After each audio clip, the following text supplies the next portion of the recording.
안녕하세요. 윤부동산입니다.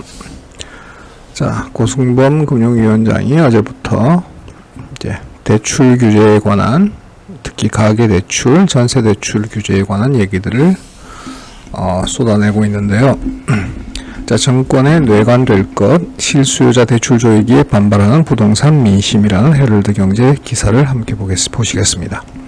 자, 하루 만에 은행 본점서 보금자리론 중지한다. 입주는 코앞인데 어쩌나. 경기도 광주에서 1600세대 입주를 앞두고 2달밖에 잔금 미리 안 남았는데 2억을 준비하라는 청천벽력 같은 얘기를 들은 입주자들 얘기도 있었죠. 자, 2년 전 청약 당첨됐는데 이제 와서 대출 규제 대상이 되나. 우승이다. 금융당국 주택담보대출 외에도 전세대출까지 역질 눈치다. 자, 정부 인식은 저금리 전세대출 이용한 갭 투자가 집값을 올렸다. 자, 이제 다주택자가 줄어들기 시작하니까 다주택자에게 돌리던 화살을 전세대출을 이용하는 사람들에게 돌리고 있는 겁니다. 갭 투자라는 그럴듯한 이름을 붙여서 그냥 전세 안고 매입인데, 자, 업계에서는 갭 투자도 현금 부자가 하는 것이다. 막을 방법은 없다라는 반론도 있다. 자, 난생 처음 청약받은 집에 11월 입주를 앞두고 절망적인 상황이 벌어졌다. 정부에서 대출 규제를 강하게 추진하면서 은행 시점에서 보금자리론이 가능하다는 답을 받은 지 하루 만에 담당은행 본점에서 대출을 중지하라고 해 막혀버렸다. 이런 상황이 지금 곳곳에서 벌어지고 있습니다. 자, 이 업계에 따르면 최근 금융당국이 은행권의 가계대출 총량 관리를 주문하면서 올해 6% 총량 관리였죠. 내년 또 4%로 줄인답니다. 가격 상승분에 대해서 총 금액을 가지고 비율제로 줄여나가면 내년은 올해보다 더 심한 대출 절벽에 또 맞닥뜨릴 것 같습니다. 자, 시중은행들은 대출 한도를 대폭 축소하고 나섰다. 자, 내 집 마련을 위해 대출이 필수 불가결한 무주택자들은 절망감을 표출하고 있다. 그렇죠. 돈 많은 사람들이야. 현금 부자들은 사실상 어차피 9억 이상, 15억 이상, 9억 이상은 LTV 20%, 15억 이상은 LTV가 없으니까, 아예 적용이 안 되니까 다 현금이어야만 매수가 가능하거든요. 대체로 보면 9억 이하에서 지금 실수요자들이 아파트 청약을 많이 한 상황인데, 이런 대출들이 막혀버리게 되면 실수요자들이 겪게 될 절망감은 엄청나겠죠. 자, 위 국민청원을 올린 50대 가장은 무주택으로 50년을 살고 2년 전 남양주에서 공공분양 청약에 당첨됐다. 생애 최초 특별 공급으로 지원했고 높은 경쟁률을 뚫고 당첨돼 아내와 기뻐하며 지난 2년간 한층 올라가는 걸 지켜보면서 꿈에 부풀었겠죠. 그런데 입주를 앞두고 정부 기금 대출인 보금자리 대출이 막혔고 남은 방법인 집단 대출도 은행이 확답을 주지 않아 1600가구가 가슴 졸이며 하루하루를 보내고 있다. 자, 또 다른 국민청원인은 2년 전 신혼부부 특별 공급으로 당첨된 30대 후반 남성인데 2년 전 청약에 당첨됐는데 현재 시점에 와서 대출 규제를 적용받게 돼 그간의 계획이 무너졌다. 얼마 전에 있었던 과천 지식정보타운의 그 청약 경쟁률도 보셔서 아시겠지만 사채를 썼으라도 가겠다라고 하는 사람들이 많은 입장입니다. 물론 이 현상은 분양가 상한제로 인한 로또 청약 때문에 집 없는 무주택자들은 이렇게라도 돈을 벌어야 되겠다라고 하는 절박한 심정도 담겨 있겠죠. 자, 1주택이 목표인 저는 정부가 부동산 가격을 잡든 말든 상관없다면서 다만 2년 전 계약한 서민 실거주자들이 피해를 보지 않도록 대출 규제를 꼭 구분해달라고 덧붙였다. 1주택 실수요자는 집값이 오르든 내리든 별 상관이 없죠. 자기가 살고 싶어 하는 곳에 잘 사는 게 더 중요한 거니까요. 집값이 내려가면 다 같이 내려갈 것이고 올라가면 다 같이 올라가죠. 그래서 내가 사는 집값이 물가 상승률에 맞춰서 적정한 상승률을 보이는 게 가장 안정적일 텐데,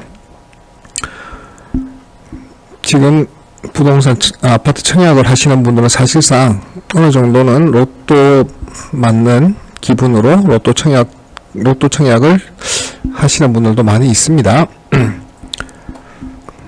자, 청약으로 1주택자가 될 기회가 생긴 무주택 실수요자들의 민심이 날로 험악해지는 가운데 정부는 100% 실수요인 전세 대출마저 건드릴 것으로 보인다. 그쵸? 지금 전세 대출도 규제한다고 얘기하고 있고, KB에서는 이미 상승분만 적용한다, 뭐 이런 얘기를 하고 있는 상황이니까요.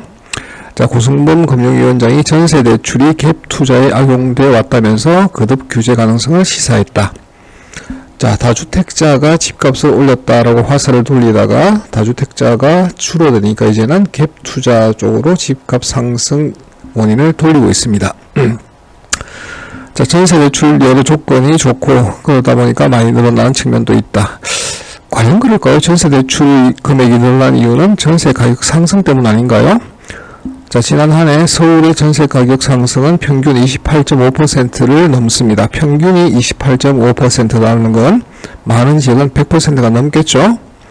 그러면 어쩔 수 없이 전세 대출을 받아서 전세 보증금을 납입했던 사람들은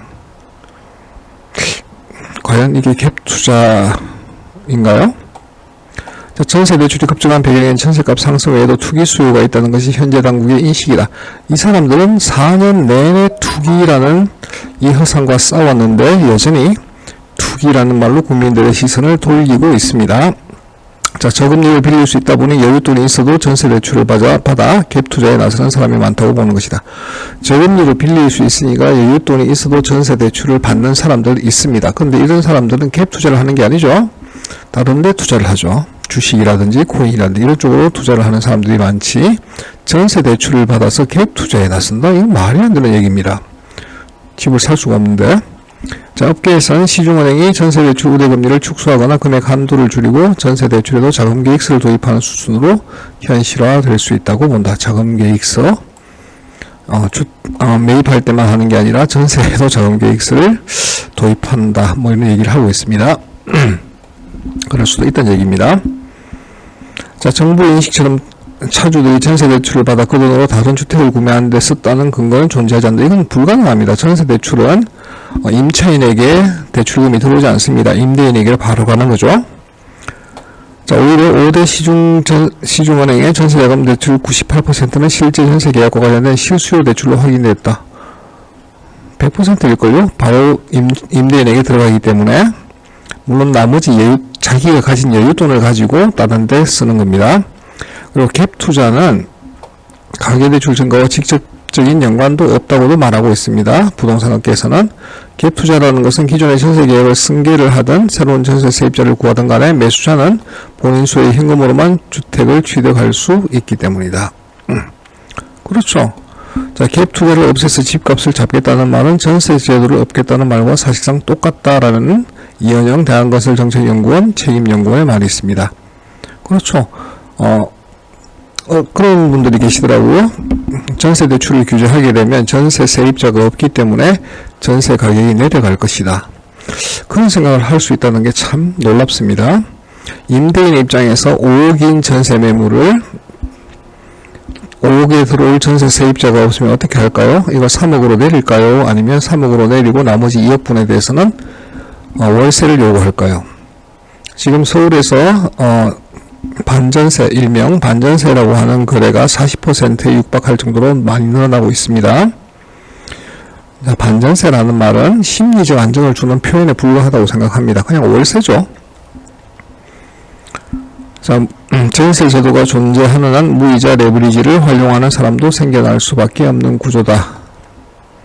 그렇죠. 전세 제도가 있는 한 전세 제도를 이용해서 특히 무주택자가 내가 원하는 집에 들어갈 현금이 안 될 때 가격 상승분을 해칭하는 수단으로 전세를 낀 매수를 해놓고 내가 여건을 만들어서 내가 들어갈 수 있는 여건이 될 때 들어가는 사람들도 있습니다. 이런 사람들이 전세 안고 매입을 하는 거죠. 예전에 이낙연도 그랬잖아요. 어디였죠? 광화문의 아침인가? 전세를 안고 매입을 했는데 자기는 갭 투자가 아니라고 했죠. 자기는 아닌데 일반 국민은 그렇게 하면 갭 투자인가요? 말도 안 되는 얘기잖아요. 자, 그래서 현지 공인중개사도 최근의 갭 투자는 투기 성격과 거리가 멀다고 설명한다. 당연합니다. 왜냐하면 다주택자들이 지금 전세 안고 매입을 해서 주택수를 늘려갈 수 있는 상황 자체가 아닙니다. 그래서